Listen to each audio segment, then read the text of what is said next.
La clínica nocturna del SAOS es muy característica. Las personas que tienen trastornos respiratorios del sueño son fácilmente identificables por algunas características que todos conocemos. La primera es el ronquido. El tener a una persona al lado que ronca.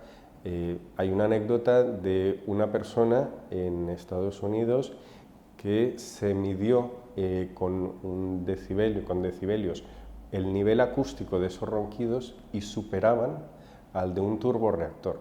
Entonces, tener a una persona al lado que emite un ruido superior al de un turborreactor es algo que todos hemos oído alguna vez con un ronquido fuerte.